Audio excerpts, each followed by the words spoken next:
Assalamualaikum warahmatullahi wabarakatuh. Waalaikumsalam warahmatullahi wabarakatuh. Selamat pagi anak-anak. Selamat pagi Bunda. Nung kabo anekku semisa. Baik Bunda. Untuk semangat pagi ini, yuk kita yel-yel anak Kabupaten Bulungan. Anak-anak Kabupaten Bulungan, Sehat, cerdas, luar biasa. Karena semua sudah semangat, Bunda ingin bercerita tentang asal-usul nama Kabupaten Bulungan yang berjudul Bulu Tengon, yang ceritanya berasal dari Kabupaten Bulungan, Provinsi Kalimantan Utara.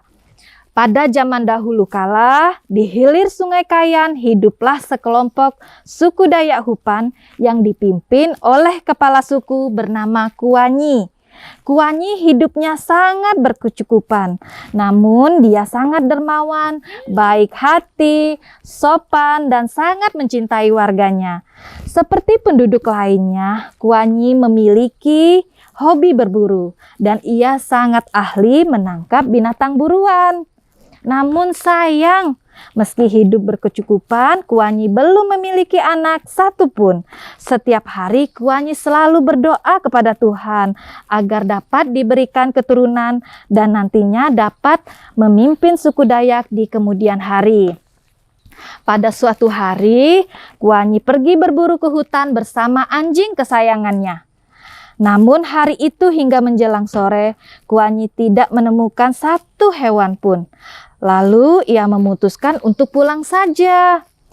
Dalam perjalanan pulang, Kuanyi merasa lapar, kemudian membuka bekalnya. Ia berjalan menuju sebatang pohon jemlai. Sebelum sampai ke pohon jemlai, tiba-tiba kaki Kuanyi tersangkut sesuatu dan ia terjatuh. Aduh, apa ya yang tersangkut di kakiku ini? Kuanyi berteriak kesakitan. Kuanyi menyibak semak untuk mencari penyebab dia terjatuh. Ternyata Kuanyi menemukan sepotong bambu. Sekilas dia melihat bambu itu dan kemudian Kuanyi melanjutkan untuk membuka makan siangnya. Tiba-tiba anjing Kuanyi menggonggong terus-menerus, melihat ke arah pohon jemlai. Kemudian anjing itu menarik-narik Kuanyi untuk membawa ke pohon jemlai. Kuanyi melihat ke atas dan ia terkejut. Kuanyi heran, ada sebutir telur yang sangat besar di atas pohon jemlai. Kuanyi mengambil telur itu, kemudian memasukkan telur ke dalam belanyatnya. Setelah selesai makan, Kuanyi mengajak anjingnya pulang, tetapi anjing Kuanyi terus mengendus-endus sesuatu dan kemudian terus menarik celana Kuanyi menuju sepotong bambu yang tergeletak di semak. "Kau mau aku bawa pulang bambu ini kah?" tanya Kuanyi. Akhirnya Kuanyi mengambil bambu tersebut dan memasukkannya ke dalam belanyat bersama telur besar. Kemudian dia pun pulang menaiki perahu dengan anjingnya. Sesampai di rumah, Kuanyi disambut oleh istrinya sambil bertanya, "Amai, dapat apa hari ini?"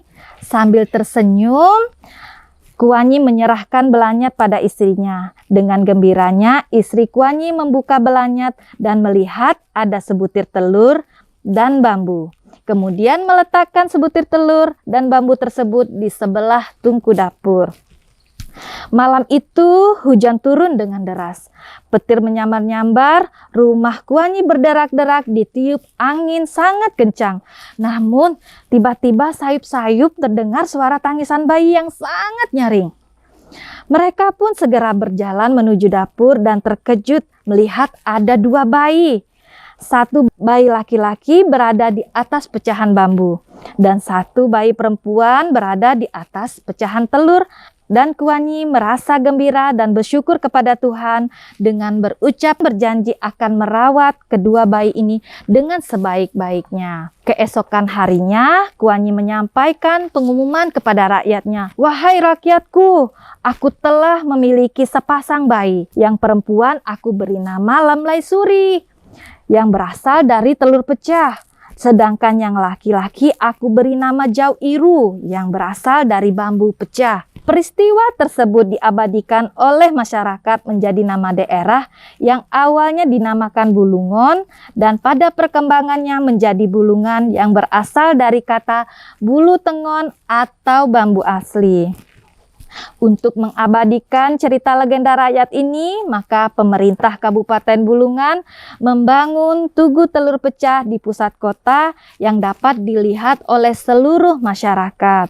Demikian cerita Bunda pada hari ini. Jadi kita harus selalu berdoa dan bersyukur, pantang menyerah, bersabar, serta selalu berbagi dengan sesama. Sifat-sifat ini harus kita teladani ya, dan diterapkan dalam kehidupan sehari-hari ya anak-anak. Karena dengan membaca merupakan cara untuk membangun keterampilan dasar literasi di masa emas pertumbuhan anak.